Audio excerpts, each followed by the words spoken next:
Menopause is something that every woman goes through, and it's the average age in this country is 51.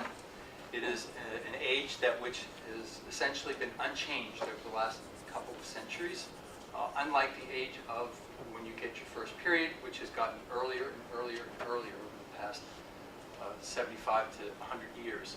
51 years of age has been pretty steady, and there's a period of time that occurs just before that we call perimenopause, which is where you still get relative frequency in your bleeding pattern, but the bleeding pattern begins to change. You can begin to skip periods or to get a couple of extra periods a month, and the ovaries are beginning to sputter and spurt as their way into menopause. And they don't generally stop abruptly. They do it gradually over an average of a 3 to 4 year time frame. And the perimenopausal symptoms can overlap with what we see in menopause, and some of those include mood swings, erratic bleeding, and of course hot flashes.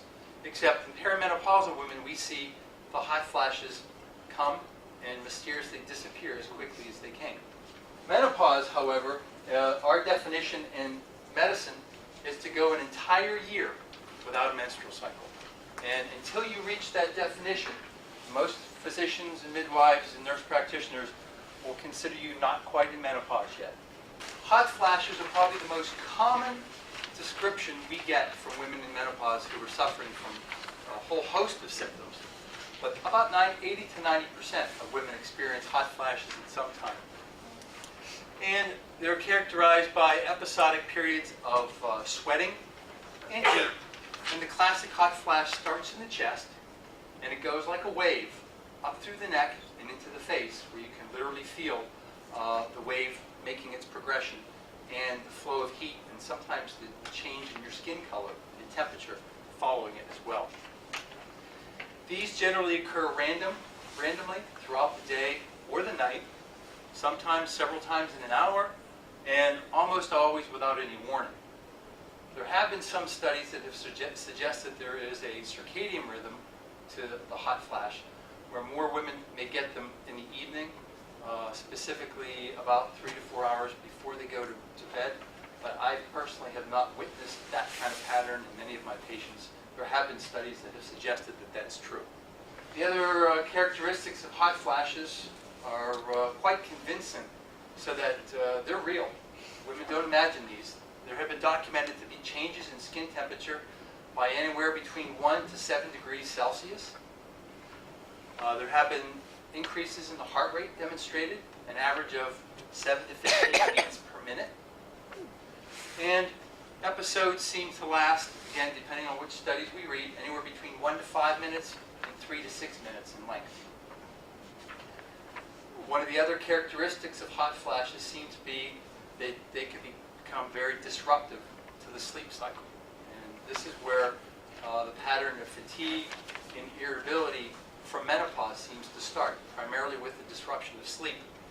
And we can see it occurring in a couple different ways during the nighttime, and preventing the ability to fall asleep readily, as well as a restlessness which occurs throughout the night, sometimes several times during the night, in which you wake up completely drenched and soaked.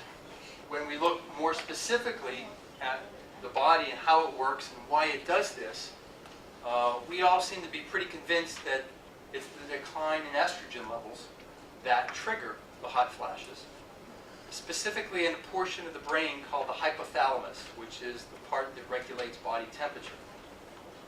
There has been some thought that perhaps progesterone is involved in this as well, but most studies do not really support that as consistently as the ones that show estrogen being the primary hormone involved. Some newer studies have suggested that there's another hormone involved as well, called FSH. And FSH is what your doctor may order to determine if you're in menopause. FSH is a hormone that comes from the pituitary gland in the brain and tells the ovaries what to do. When the ovaries cease working in menopause, the FSH level starts to rise. And we see elevated FSH levels being the diagnostic tool that is used to determine whether a woman has definitely entered menopause. We also see, along with the temperature changes and the sweating changes that I mentioned before, that the blood vessels actually dilate and the sweat glands do become more active. Hot flashes occur on average 2 to 4 years after a woman enters menopause, and the unfortunate statistic is approximately 9% of women can still be having hot flashes at age 70. I find that very discourages a lot of women who keep asking me, when is this going to end? I have to keep reminding them, for some women, it doesn't end for a long time. And in addition to that, because the ovaries are now ceasing their function, in addition to estrogen, there are other hormones that the ovaries produce that go away as well. The other one is primarily noted is testosterone, and testosterone is the hormone that's involved with sex drive.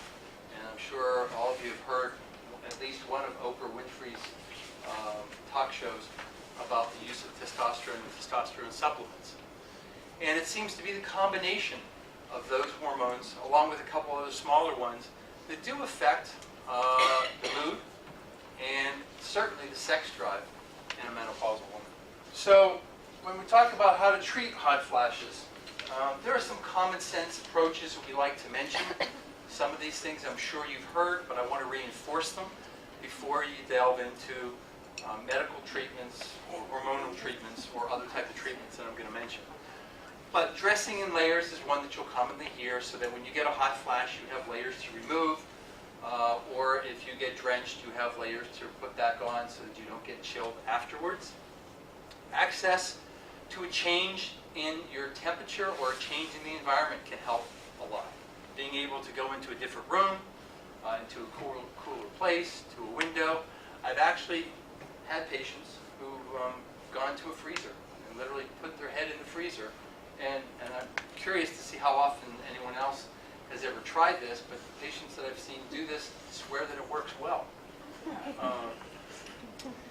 And there are some things, common sense things that we know that you should try to do in your daily lifestyle. First off, we know that exercise helps diminish the impact of hot flashes. Moderate exercise. Really aggressive exercise can actually exacerbate hot flashes. Exercise works by raising the endorphins in the brain, and those endorphins are some of the things that some antidepressants try to elevate in the brain as well for women who are being treated for depression or for hot flashes. And we know that symptoms seem to be exacerbated by caffeine. Caffeine amplifies not only the changes in the heart rate and all the changes in the dilation of blood vessels, but caffeine can also increase a woman's anxiety about what's going on. The signs of whether alcohol and spicy foods can exacerbate hot flashes is debatable. There are some studies that refute that, but common sense tells us that any spicy foods are going to trigger increased gastric acid in the stomach, which may, in fact, be the area of trigger where the hot flash originate in the upper chest. And alcohol, not knowing exactly how that mechanism works, but there has been some on and off again studies that have flipped back and forth